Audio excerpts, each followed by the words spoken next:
This week's content poses 4 questions related to finding resources and incorporating new ideas in the classroom. Before I address each of those questions, I wanted to share a little bit more about my education background that I didn't share in my introduction video. So, when I started teaching at Dallastown, the middle school went one to one with Chromebooks. They actually call it one to world because of the idea that the Chromebook opens up the students' doors and gives them access to pretty much anything and everything. So, with that initiative in place and the fact that technology is here to stay and isn't going anywhere and is only growing every day, I decided to pursue my master's in instructional media. The 4 questions posed this week are: where do you find the majority of your teaching resources?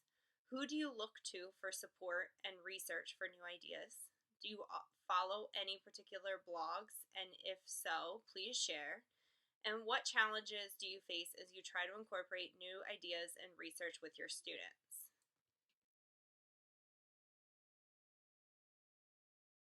I would say at this point in time, the majority of my teaching resources come from other teachers, specifically other eighth grade language arts teachers who I work with.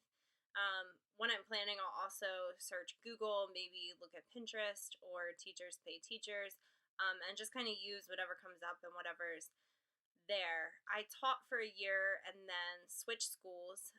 So I spent the last 2 years kind of becoming familiar with a brand new curriculum and getting comfortable not only with the curriculum but with teaching in general. I've only been teaching for 3 years.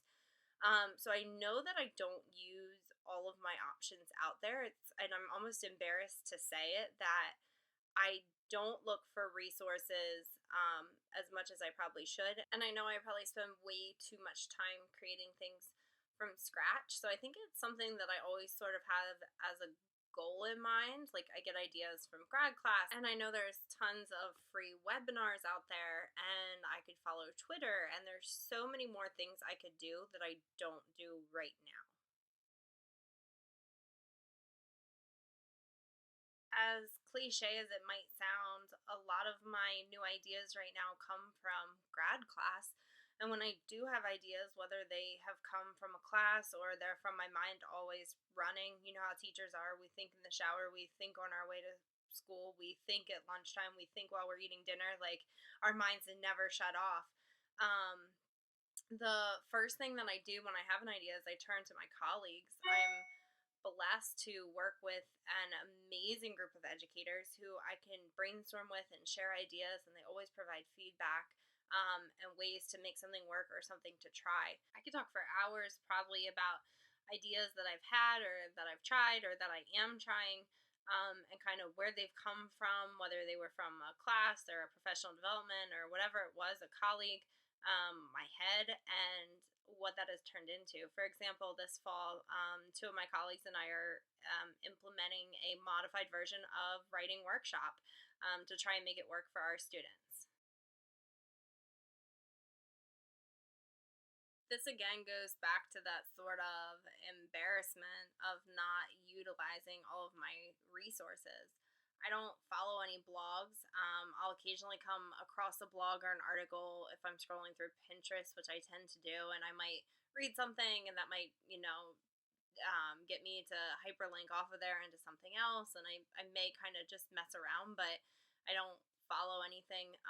And this is where I too feel like time is sort of my nemesis.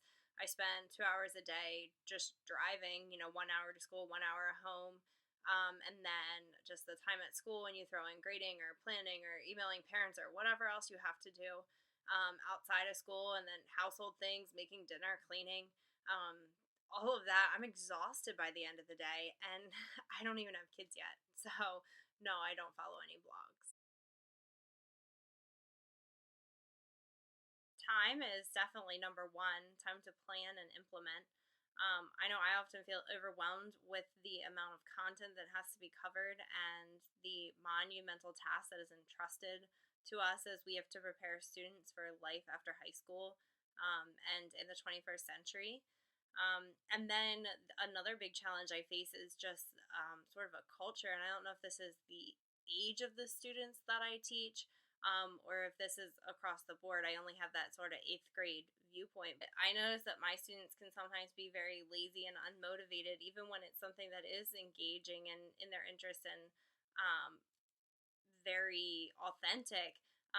My students want things handed to them. They don't want to have to think. They don't want the challenge. They don't want to have to problem solve. So, sort of trying to tear down those barriers to get them to build that stamina and that risk taking is definitely a huge challenge.